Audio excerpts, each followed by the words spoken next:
Ako si Athena Devon Estanael, Grade 4 Einstein. Para sa aming performance task sa GMRC, kasama ko po ang aking pinsan para sa aming panayam. Salamat sa oras mo ngayon. Maaari mo ba ipakilala ang iyong sarili? Magandang araw, team. Ako si Althea Denise Titarnate, grade 7 student, at isa din po akong swimmer sa aming school team. Nice to meet you, Althea. Ano ang natatangi mong talento?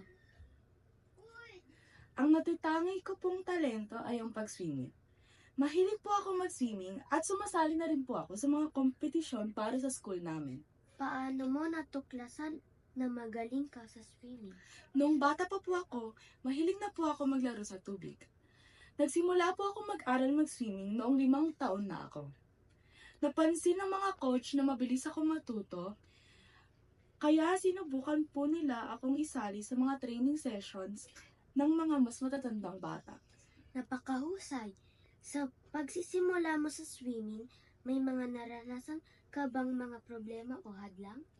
Opo. Isa sa mga pinakamahirap ay ang oras ng training.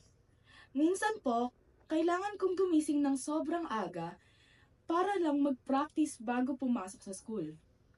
Nakakapagod din po talaga, lalo na pag maraming schoolwork at practice. Paano mo naman hinubog at pinapaunlad ang iyong talento sa kabila ng mga hadlang? Natutunan ko pong mag-manage ng time. Tinutulungan din po ako ng parents ko na ayusin ang schedule ko para may oras din po ako sa school, sa swimming, at sa pagpahinga. Nag-practice po ako araw-araw lalo na sa weekends. May mga tao bang tumulong o gumabay sa iyo sa pag-develop ng talento mo sa swimming? Opo. Ang mga coach ko po sa school ang lagi nandyan para sa akin. Sila po ang nagtuturo sa akin ng mga tamang teknik at nagsusupport po talaga sa akin sa bawat kompetisyon.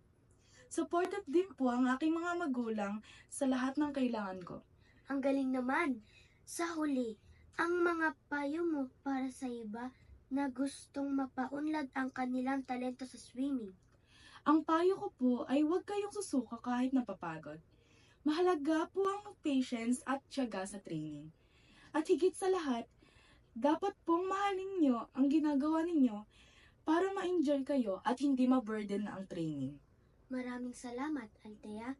Napakaganda ng mga payo mo at sana ay maging inspirasyon ka sa ibang batang may pangarap sa sports.